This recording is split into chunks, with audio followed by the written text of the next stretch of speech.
Hello दोस्तों, आप सभी का जनता क्रिएशन में स्वागत है। मैं आपकी होस्ट और दोस्त शगुन। आज के इस वीडियो में हम श्री रुद्र संहिता के द्वितीय खंड का 23वां अध्याय सुनेंगे। आइए शुरू करते हैं। ओम नमः शिवाय। 23वां अध्याय शिव द्वारा ज्ञान और मोक्ष का वर्णन। ब्रह्मा जी बोले, हे महर्षि नारद, भगवान शिव और देवी सती के हिमालय से वापस आने के पश्चात वे पुनः पहले की तरह कैलाश पर्वत पर अपना निवास स्थान पर रहने लगे। एक दिन देवी सती ने भगवान शिव को भक्ति भाव से नमस्कार किया और कहने लगी, हे देवादिदेव महादेव, कल्याण सागर, आप सभी की रक्षा करते हैं। हे भगवान, मुझ पर भी अपनी कृपा दृष्टि कीजिए। प्रभु, आप परम पुरुष और सबके स्वामी हैं। आप रजोगुण, तमोगुण और सत्वगुण से दूर हैं। आपको पति रूप में पाकर मेरा जन्म सफल हो गया है। हे करुणा निधान, आप मुझ पर हर प्रकार का सुख दिया है तथा मेरी हर इच्छा को पूरा किया है, परंतु अब मेरा मन तत्वों खोज करता है। मैं उस परम तत्व का ज्ञान प्राप्त करना चाहती हूँ जो सभी को सुख प्रदान करने वाला है, जिसे पाकर जीव संसार के दुखों और मोह माया से मुक्त हो जाता है और उसका उद्धार हो जाता है।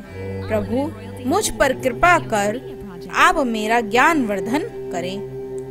ब्रह्मा जी बोले, मुनि, इस प्रकार आदि शक्ति देवी सती ने जीवों के उद्धार के लिए भगवान शिव से प्रश्न किया।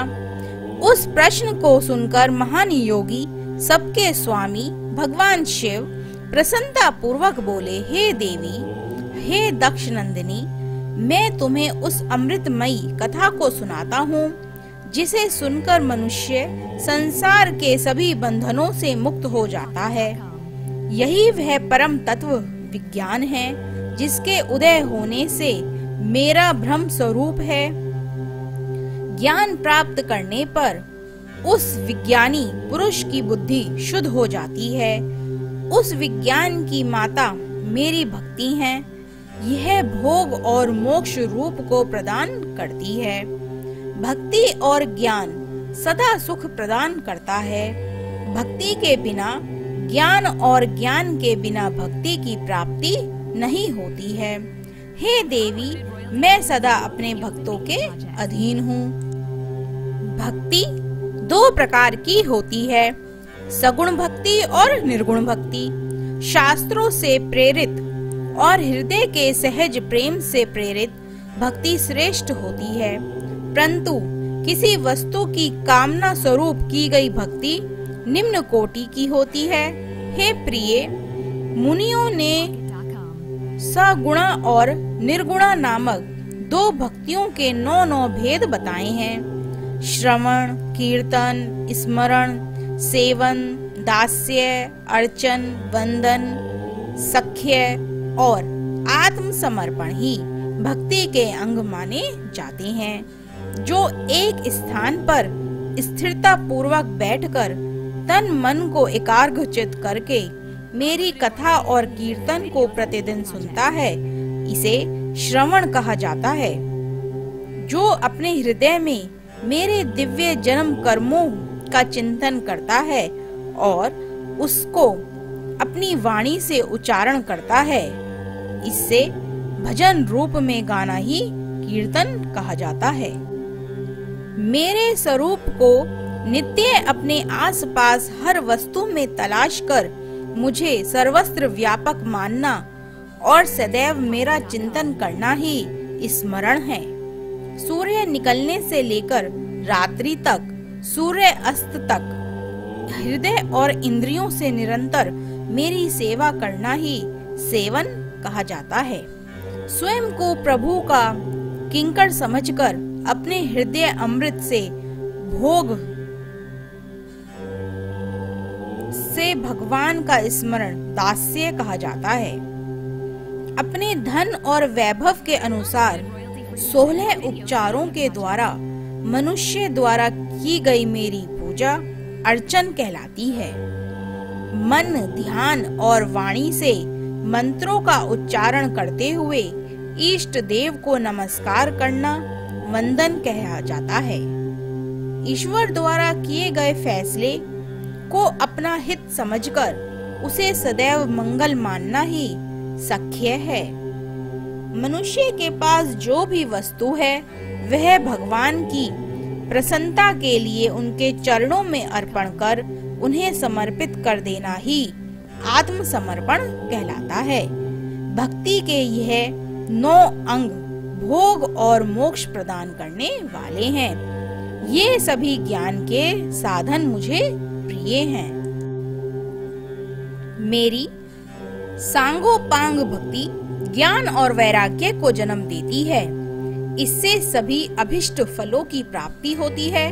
मुझे मेरे भक्त बहुत प्यारे हैं। तीनों लोकों और चारों युगों में भक्ति के समान दूसरा कोई भी सुखदायक मार्ग नहीं है। कलयुग में जब ज्ञान और वैराग्य का ह्रास हो जाएगा तब भी भक्ति ही शुभ फल प्रदान करने वाली होगी। मैं सदा ही अपने भक्तों के वश में रहता हूँ। मैं अपने भक्तों की विपरीत परिस्थिति में सदैव सहायता करता हूँ और उसके सभी कष्टों को दूर करता हूँ। मैं अपने भक्तों का रक्षक हूँ।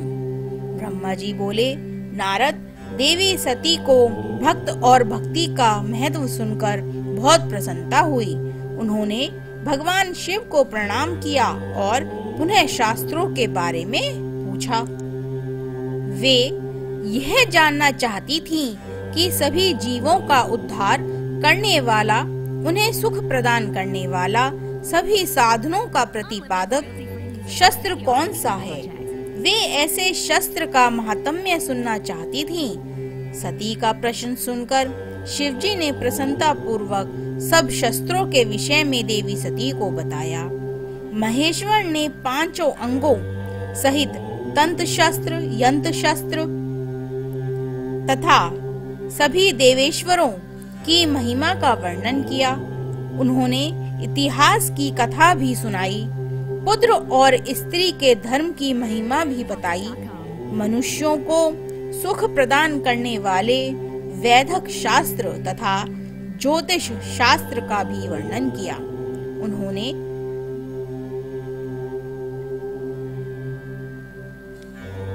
भक्तों का महात्म्य और राजधर्म भी बताया। इसी प्रकार भगवान शिव ने सती को उनके पूछे सभी प्रश्नों का उत्तर देते हुए सभी कथाएं सुनाई। ओम नमः शिवाय। आज के इस अध्याय की कथा यहीं पर समाप्त होती है। आगे की कथा अगले अध्याय में सुनेंगे। इसी तरह की और कथाओं को सुनने के लिए हमारे चैनल को सब्सक्राइब करें और बेल आइकन जरूर दबाएं, जिससे हमारी आने वाली नई वीडियोस की नोटिफिकेशन आपको मिलती रहे। Thank you friends watching this video. Do not forget to like, share and subscribe.